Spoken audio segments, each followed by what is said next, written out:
So boys and girls, today is an exciting day because we're going to be making a miniature sketchbook that's going to be going into the art pouch that you finished sewing. And this is an opportunity for you to make some sketchbook, and you could make these at home. You just start off with a piece of paper, probably like you have in your printer or something like that at your house. Today you're going to be using the same type of paper. You take the paper and you fold it in half. Once you've folded it in half, you're going to open it back up and you're going to cut along that fold. A lot of times it helps to really flatten it out again before you do that. Then you're going to take those two long pieces of paper and fold them in half. And as you do that, you now have two pieces of paper folded in half. And now you're going to take those guys and open them up so that you can cut. When you're finished, how many rectangles are you going to have? If you said 4, you're a genius. So you're going to end up, you're cutting that piece of paper into 4 pieces. Now this is what we call your fancy paper. This is going to end up being the cover of your little sketchbook. So you're going to go through and find a paper that you particularly like. And it doesn't matter what size it is because you're going to cut it to be the same size as the 4 papers you just cut. How are we going to do that? Well, you're going to take one of those pieces. You're going to trace around the outside edge of it, just like this.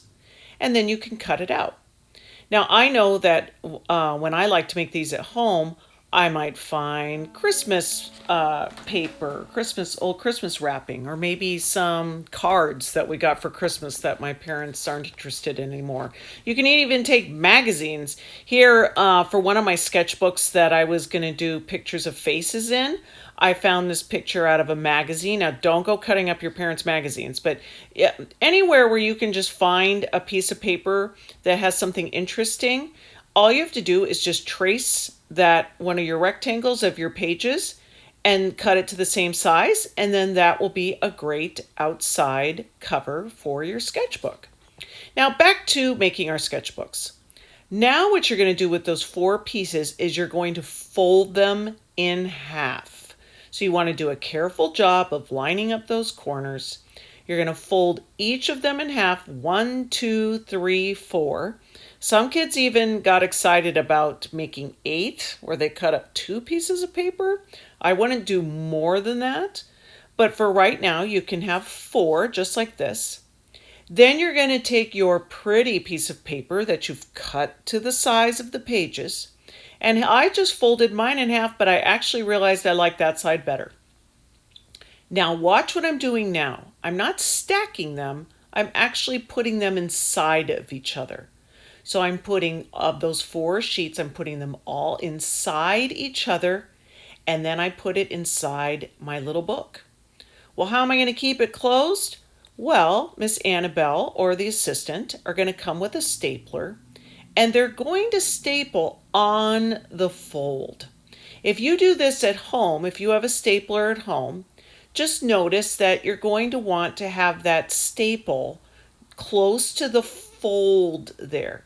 So you can see right there that I have the staple right there, dead set in the middle where the fold is, so that when I do eventually close it, it holds it nice.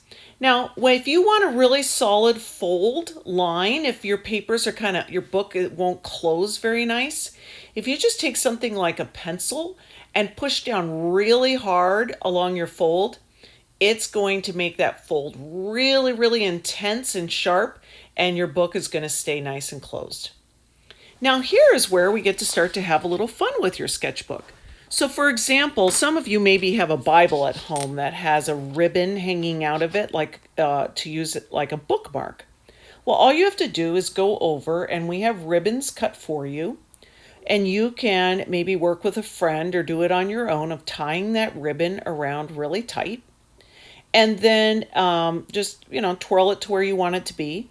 And then as you use your sketchbook, you can be all fancy and take your ribbons and put them down into your sketchbook, and it will hold your spot. So that's one thing you can do. Another thing that some kids like to do is they like to tie beads onto that bookmark. You can do lots of beads. You can do both of the pieces of the ribbon through a bead. But let me just show you. If you're going to do a bead, you're probably going to have to find one that has a bigger hole. It can't be super tiny. And notice that I cut the end of the ribbon super long and sharp. That's because I'm making the ribbon almost like my needle and pushing that ribbon through there, and then I have to make sure to tie it on so it doesn't fall off. So that's one of the things you can do with your bookmark. Some kids were stringing up a whole bunch and tying on the ribbon in a different way. Whatever comes into your mind, we love it. Go for it. Now, another thing that you can do is you can use washi tape. This is decorative tape. There's skinny and then there's fatter kind. You sometimes have to rub it to find the end.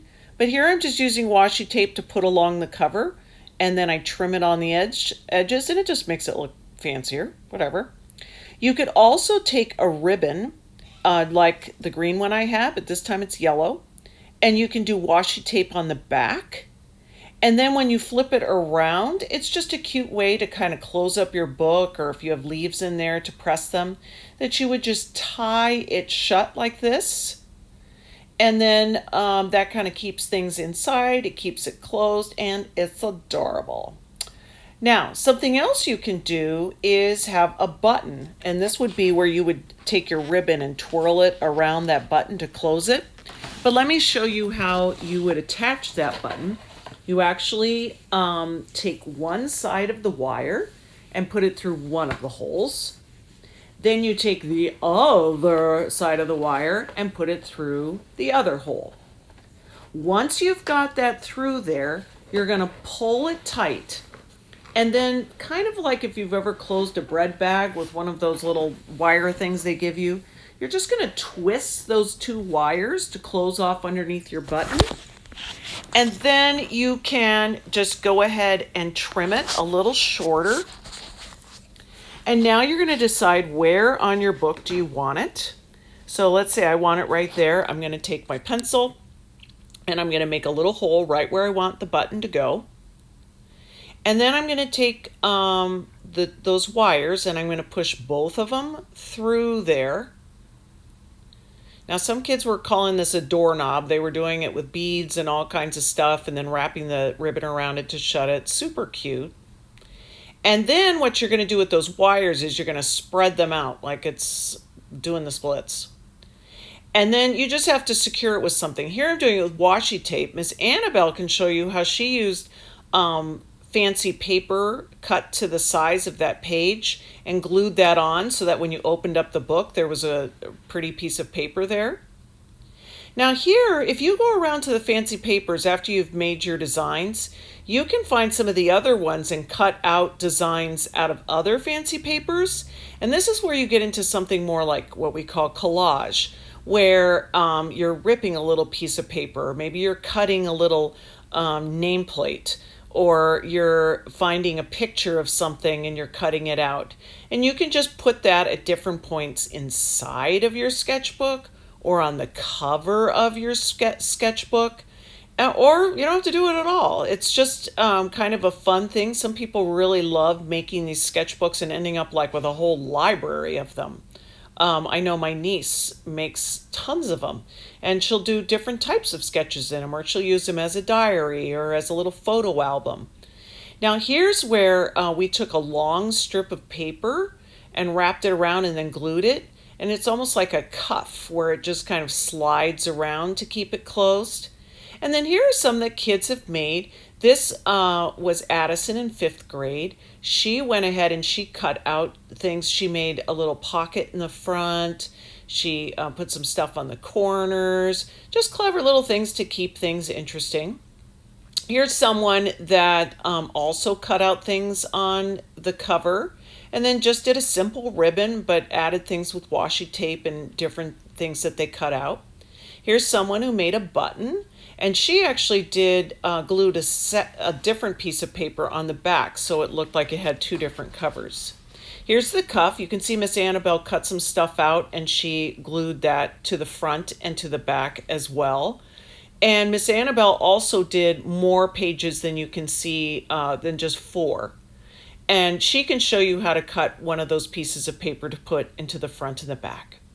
So I'm really hoping that you guys get inspired by these examples, but go ahead and make something fabulous for your sketchbook.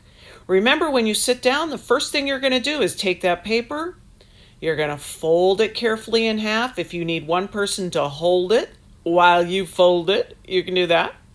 And then you're going to go ahead and cut that in half. Have fun.